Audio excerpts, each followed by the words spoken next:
It's Friday, Feedback Friday, the feedbackiest day of the week. And that's why I wasn't as loud. I have Delilah with me. Delilah is becoming a rather common presence on YouTube. It used to be Momo, but Delilah has claimed the Lady Bits chair that's now in my office. And now she's like my bestest bud again, right, Delilah? You love the violent video games. Yeah, her favorite video games used to be God of War 2. Now I think it's Sekiro, which I was terrible at on Thursday. Oh my God, this week has been, there's the tail. This week has been tough. I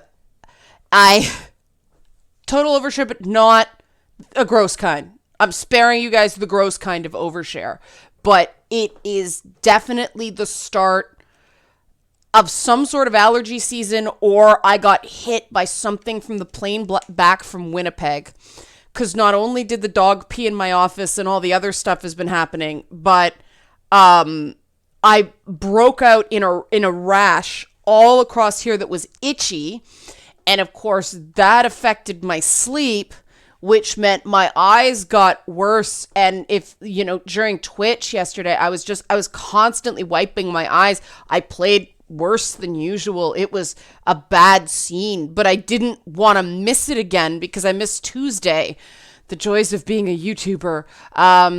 So this is Feedback Friday. I'm not going to bother with the Winnipeg video because it wasn't obviously people don't care what I do on the comedy side. Well, video game comedy, yes, but my stand-up stuff, no, which is fine. No problem.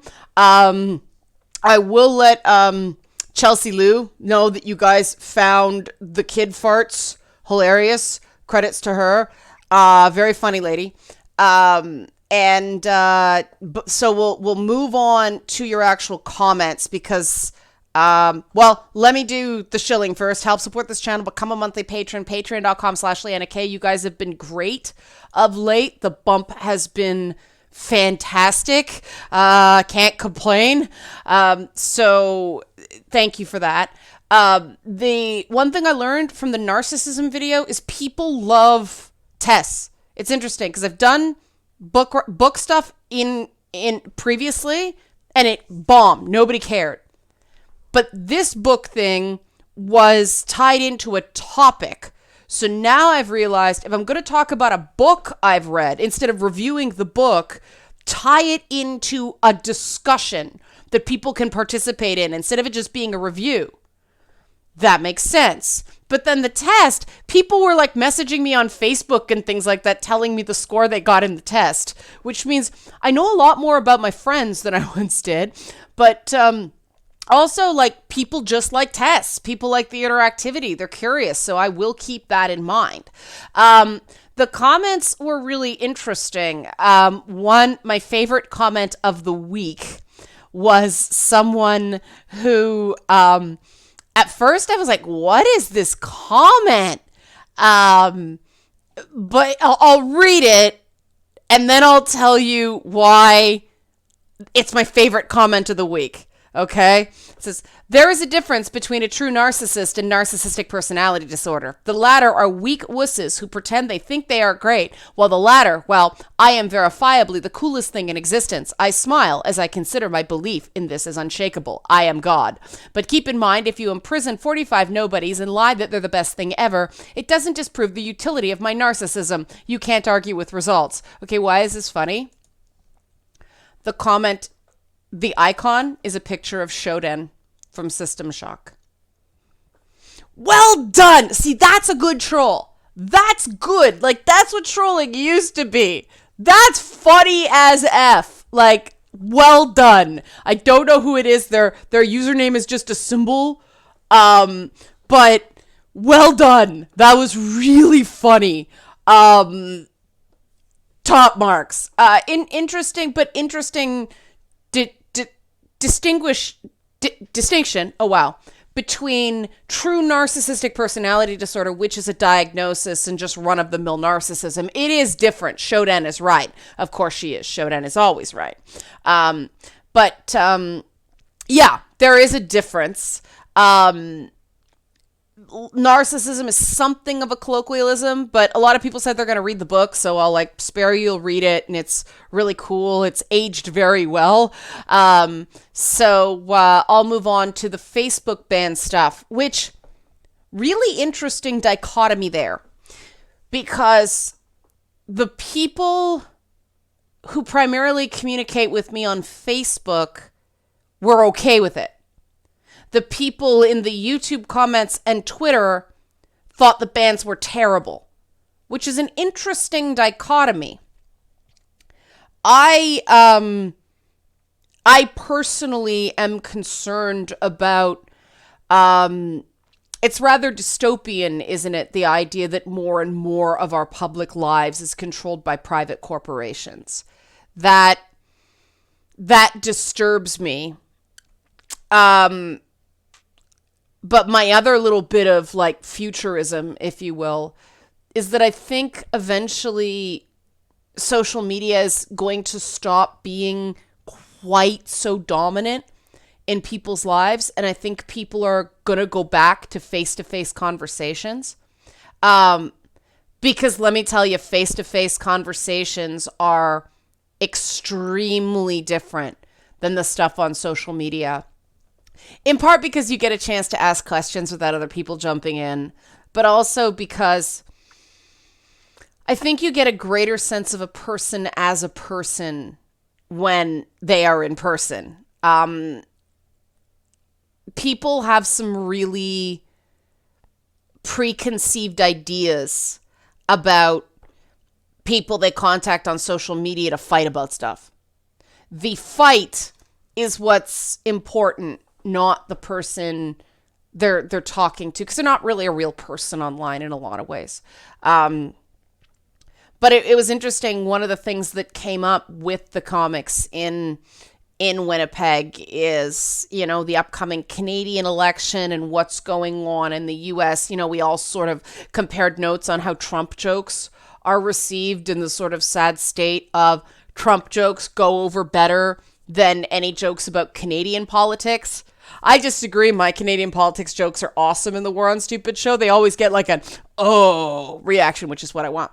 But yeah, Trump jokes are just easy. And it's interesting because we don't have terrible many Trump supporters come to our shows. But other comedians have actually had issues with Trump supporters, which I think are interesting because they're Canadian. But it was interesting to sort of compare notes and hear comedians who are, you will never meet a person more invested in free speech than a comedian.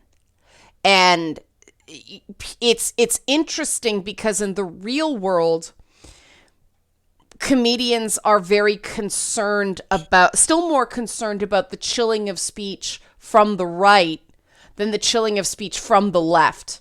And that's just possibly because the right is better at it or the left is only good at it online.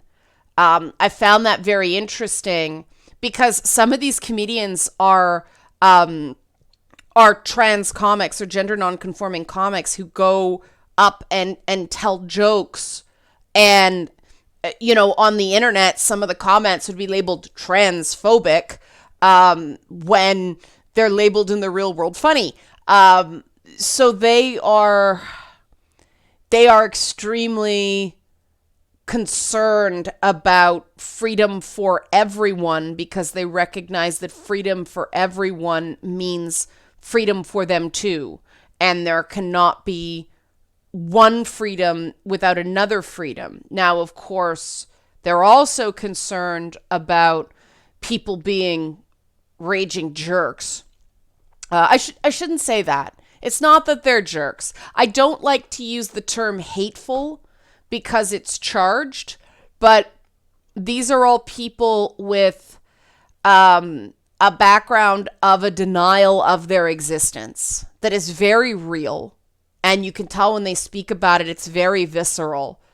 It was interesting because certain comics were talking about the fact that trans comedians are in demand right now. And so they're used as sort of a a leader on, well, now that I got you, they contact the booker wanting specifically a trans comic for an event. And so, well, I gotcha. I got all these other people, and the trans comic doesn't make any more, even though they were specifically requested. And these are all concerns, and these are understandable concerns, because it's about business, right?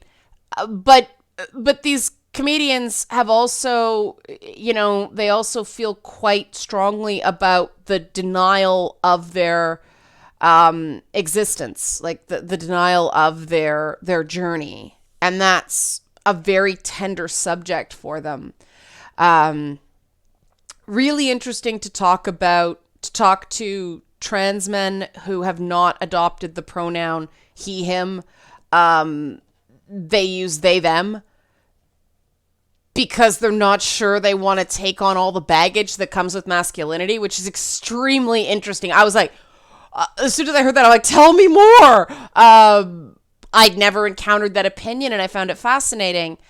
It does show that we need to be able to talk about these issues, and the fear that someone will get banned for a mere disagreement is quite chilling. And that's very valid. Like, a lot of the comments about, I don't want to get banned just because I don't understand. I don't intend to be ignorant. I just say something that's politically incorrect. Sturgid Lanathiel, who's a regular commenter, put it well. They say, sorry, I think the line should be simple. The moment you issue an outright statement concerning the imposition of a negative effect upon a demographic, that is hate speech. Simply voicing preferences, no matter how offensive, is not hate speech. That's an interesting distinction. The example they give, and this is brilliant. Example, I dislike Smurfs, not hate speech. Expressing expletives about Smurfs, not hate speech. However, saying Smurfs should disappear, have rights taken away, should be put in jail, should be treated with disdain, that is addressing an audience directly affect Smurf lives. And I appreciate that Sturgeon used the example of Smurf. And some people could disagree with this distinction, this line. But I give Sturgeon real credit for setting a line and defending the line. And I think that, I don't know if Sturgeon is a man or a woman, so I'm going to say they. I think they have a point in a huge difference between not to my taste and this is harmful. Because I didn't think about that regarding trans people or gay people. And that may be just because I don't share that taste. I do not too much about me, but I do not see a difference. Beautiful people are beautiful people. I don't see a difference. But that is, I think, a particular sexuality that people cannot control. But I think of games. And I have made the distinction with Grand Theft Auto. Grand Theft Auto is not to my taste. I do not believe Grand Theft Auto is inherently harmful. And that's pretty much the same thing Sturgeon is saying, right? And that's going to be a tough one for a lot of us to swallow. But I do think in the issue of, LGBTQ plus rights, that Sturgeon mentioned disappearance. And I think that that's an important distinction, because when people claim that like homosexuality can be cured, that is a disappearance. There are only two genders. That is a disappearance. And that's why I think that is a fair boundary. They also said, disappearers should have rights taken away, like which bathroom to use, should be put in jail for using a particular bathroom, should be treated with disdain. Treated with disdain is a good cutoff, right? Saying, I don't get it, but live and let live is not hateful. These people are a whole bunch of things I'm not going to repeat because people could clip it and take it out of context. That is disdainful. I think that's a really good line. It wasn't what I would have said. And that's why I really like the comment, because it made me think, and it made me think that maybe Sturgeon has a better handle on this than I do, which is interesting. And this brings in, I'll close to something sort of more personal and potentially less contentious, but at one of the theaters in Winnipeg, there was a gender-neutral bathroom. Both the bathrooms are gender-neutral. And it was gender-neutral bathroom with stalls. It was like in brackets with stalls. And I sat and I'm like, which one am I supposed to use?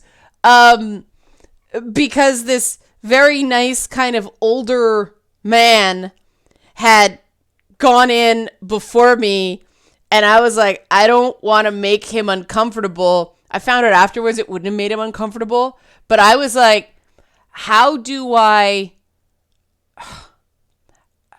handle this if there's sort of an awkward, unusual moment in there, with a cisgendered man using the same bathroom?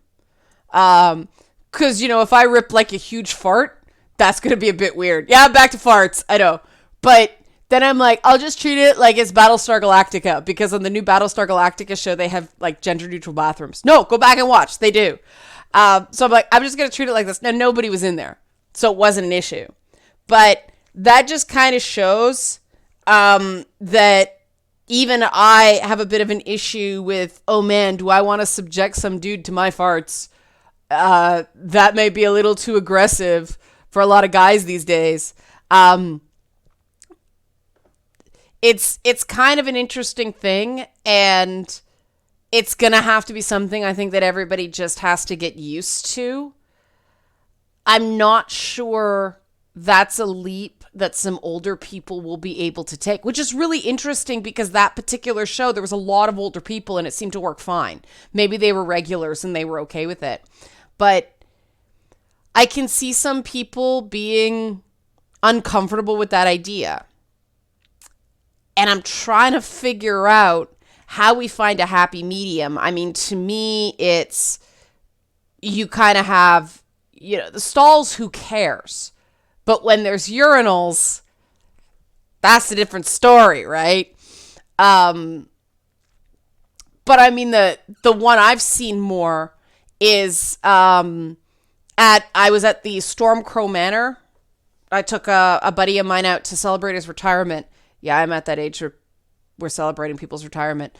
But they have individual stalls with sinks in every stall, and it's all gender neutral. That's probably the way around it. That was a lot more comfortable than a standard washroom that was just made gender neutral.